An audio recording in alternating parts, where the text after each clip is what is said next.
Бірнеше ай бұрын Юра дәуірі әлемі саябағы қираған еді. Енді жалдамалы әскерилер батискафпен су астына түсіп, Индоминус Рекстің қалдықтарын іздейді. Олар динозаврдың сүйегінен бір бөлікті кесіп алып, оны жер бетіне шығармақ болғанда, кенеттен мозазавр пайда болып, батискафты жұтып қояды. Қалған топ мүшелері тиранозаврға тап болып қорқып қашады.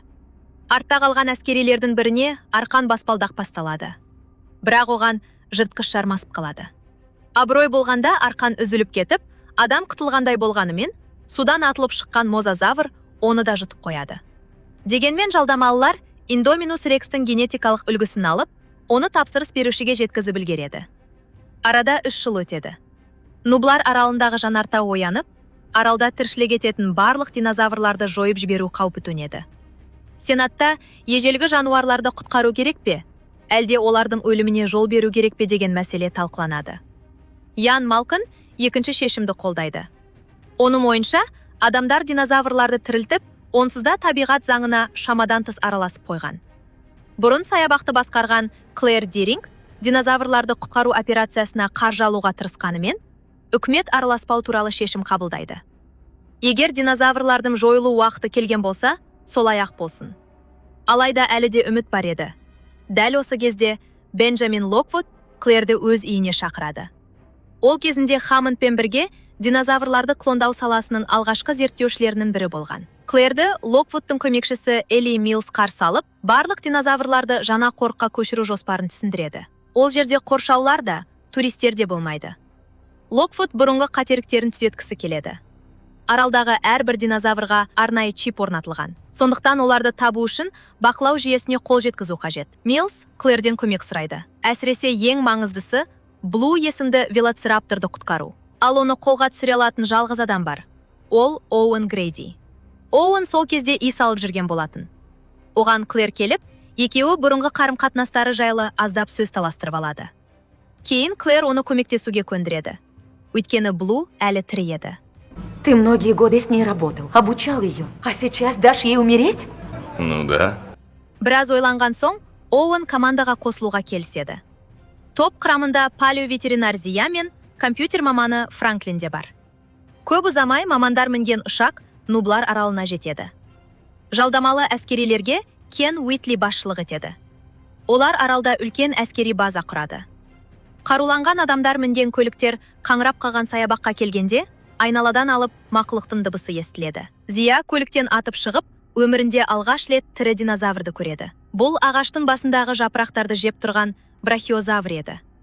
Клэр ескі басқару жүйесін іске қосады, ал Франклин бақылау бағдарламасын енгізеді. Басты мақсат бұрынғыдай Блу болатын. Сондықтан да Зия мен Оуэн бірден джунглиге қарай бет алады. Ол бірден көліктен шығып, қалың орманнан ескі досын іздей бастайды. Ол көп ұзамай велоцирапторды тауып алады. 3 жыл ішінде Блу жабайланып кеткен еді. Әрі адам досын да ұмыта бастаған. Соған қарамастан, Оуэн онымен байланыс орнатуға жақындайды. Бірақ дәл сол кезде Блуға ұйықтататын оқ тиеді. Бұталардың арасынан жалдамалы әскерилер шыға келеді. Ашуланған велоцираптор сарбаздардың біріне шабуыл жасайды. Ал олар жауап ретінде динозаврдың аяғына оқ атады. Кейін Кен Оуэннің өзінде ұйықтататын оқпен атып тастайды. Зия Блудың жағдайының ауыр екенін түсініп, егер көмектеспесе, мұндай құнды динозавр өліп қалатынын айтады. Осы кезде Клэр бір нәрсенің дұрыс емес екенін сезеді. Бірақ ол мен Франклин басқару орталығына қамалып қалады. Дәл сол сәтте жанартау атқылай бастайды. Ал Оуэнді аралдың ортасында өлуге тастап кетеді. Біраз уақыттан кейін оны жанынан өтіп бара жатқан синоцератопс оятып жібереді. Бірақ оның денесі әлі толық бағынбайтын еді. Клэр мен Франклин қашуға тырысқанда, туннельдегі қозғалыс датчигі іске қосылады. Көп ұзамай олардың алдынан барионикс шығады. Жыртқышты әзірге тек төбеден тамшылап жатқан лава ғана тоқтатып тұреді. Екеуі баспалдақпен жоғары көтеріліп, люкке жетуге тырысады. Клэр Франклинді құтқарып үлгереді. Бірақ енді бәріне қашуға тура келеді. Өйткені жанартау да, динозаврлар да арттарынан қуып келе жатқан еді. Осы уақытта Оуэн де өзіне келіп, қашып бара жатқан алыптардың астында қалмауға тырысады. Үшеуі гиросфераға жеткенде, олардың алдынан карнотавр шығады. бірақ жыртқыш одан да үлкен олжаға алаңдап кетеді. Алайда көп ұзамай оның өзін тиранозавр өлтіреді. Клэр мен Франклин гиросферамен төмен қарай домалап бара жатқанда, алдарынан үлкен жар шығады. Ақыры барлық тіршілік иелері суға секіруге мәжбүр болады. Гиросфера суға құлап, адамдар үшін тұзаққа айналады. Лава шыныны ертіп, ішке су тола бастайды. Сол кезде көмекке Оуэн келіп, оларды құтқарып қалады. Аспанда динозавр тиелген тікұшақтар ұшып жүреді. Жалдамалылар аралдағы жануарларды алып кетіп жатқан болатын. Бірақ оларды ешқандай аяушылықсыз тасымалдайды. Кен тіпті стегозаврдың азуын жұлып алып, оны естелік ретінде сақтап қояды. Оуэн Зия мен Блуды көреді. Олар да кемеге жетуі керек еді. Барлығы жүк көлігіне отырып, жағалауға қарай асығады. Соңғы сәтте Клэр көлікпен кемеге кіріп үлгереді. Артынша олар аралға қарап, жүрек ауыртатын көріністі көреді. Алып брахиозавр жанарталдың отына қамалып, көз алдында қаза табады. Көп ұзамай, Локвудтың үйіне белгілі аукционшы келеді. Ұсталған 11 динозаврдың бәрі құпия аукционда сатылмақ. Ал Милс түскен ақшаны жаңа генетикалық тәжірибелерге жұмсамақ болады. Индоминус рекстің генетикалық үлгісін пайдаланып, олар жаңа жыртқыш жасап шығарған. Оның аты Индораптор еді. Бұл мақұлық адам бұйрығына толық бағынуы тиіс болатын. Мейзи үлкендердің әңгімесін естіп қалып, бәрін атасына айтып беруге жүгіреді. Локвуд бұл мәселені ертең шешетінін айтады. Ал Оуэн мен Зия Блуды құтқаруға кіріседі. Велоцираптор көп қан жоғалтқандықтан, оған шұғыл қан құю қажет болады. Ол үшін басқа бір жыртқыштың қаны керек еді. Донор ретінде тиранозавр таңдалады. Ол ес-түссіз жатқанымен, Клэр үшін бұл тапсырма оңай болмайды. Қыз алып, жыртқыштың мойнына шығып, тамырын тауып, қажетті қанды жинайды. Ақыры бәрі сәтті аяқталады. Бірақ дәл сол кезде әскерилердің бірі торды жауып тастайды да, тиранозавр оянып кетеді.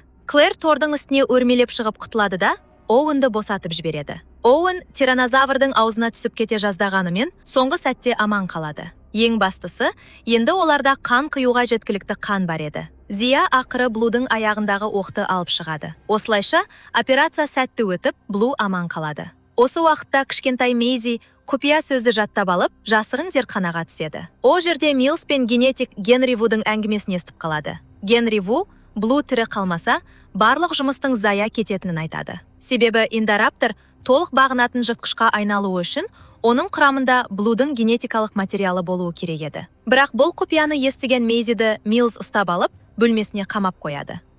Көп ұзамай динозаврлар тиелген кеме жағалауға жетеді. Франклин жүк тасушының кейпіне еніп, жұмысшылардың арасына араласып кетеді. Барлық динозаврлар алдын ала дайындалған торларға орналастырылады.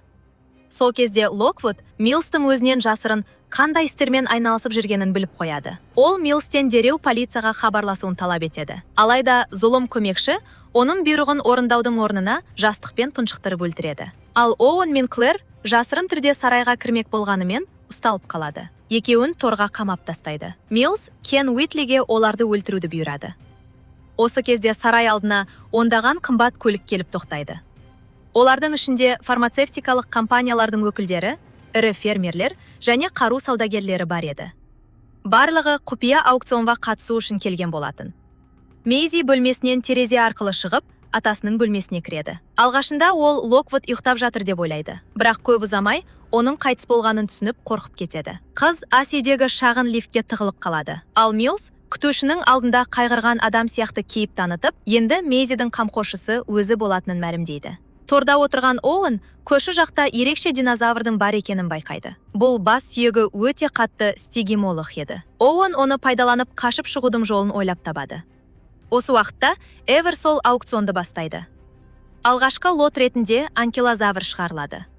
Сауда $5 миллион басталып, ақырында $10 миллион сатылады. Бірінен соң бірі динозаврлар сатылып, Милстың есепшотына $100 миллион түседі. Оуэн стегимологқа ысқырып белгі береді. Динозавр қабырғаны бұзып шығып, кейін тордың есігінде қиратады. Осылайша Оуэн мен Клэр бостандыққа шығады. Мейзи алғашында оларды жалдамалылардың адамдары деп ойлайды. Бірақ Клэр қызға бәрін түсіндіріп, өздерінің жақсы адамдар екенін дәлелдейді. Аукционның ең соңғы әрі ең бағалы лоты ретінде Индораптор көрсетіледі. Ғалымдар оны жер бетінде өмір сүрген ең қауіпті екі жыртқыштың генетикалық негізінде жасаған болатын. Индораптор мінсіз өлтіру машинасы еді. Лазермен нысананы көрсетіп, дыбыстық белгі берген жеткілікті. Содан кейін жыртқыш шабуыл жасап, құрбанға ешқандай мүмкіндік қалдырмайтын. Бұл әлі тек сынақ үлгісі болса да, бай сатып алушылар бірден саудаласа бастайды. Индорапторды Шығыс Европаға жібермек болған. Бірақ дәл сол сәтте Оуэн стегемологты лифтпен аукцион залына түсіреді. Кішкентай динозавр залды астан-кестең етеді. Ол қатты басымен адамдарды жан-жаққа шашып, Оуэнде күзетшілерді құлатып, электр сымдарын үзіп тастайды. Соның кесірінен индорапторды қауіпсіз жерге әкету мүмкін болмай қалады. Осы сәтте зұлым Кен Уитли келіп, индорапторды бірнеше ұйықтататын оқпен атады. Жыртқыш есінен танығандай болған соң, ол еш алаңсыз тордың ішіне кіреді. Бірақ индораптор бәрінен әлдеқайда ақылды еді. Кен тағы бір азуын коллекциясына алмақ болғанда, алдымен қолынан айырылып, артынша өзі де жыртқыштың жеміне айналады. Эверсол лифтке кіріп құтылдым деп ойлайды. Бірақ индораптордың құйрығы басқару панелін сындырып, лифт қайта ашылып кетеді. Ал жыртқыш өз олжасын жібермейді.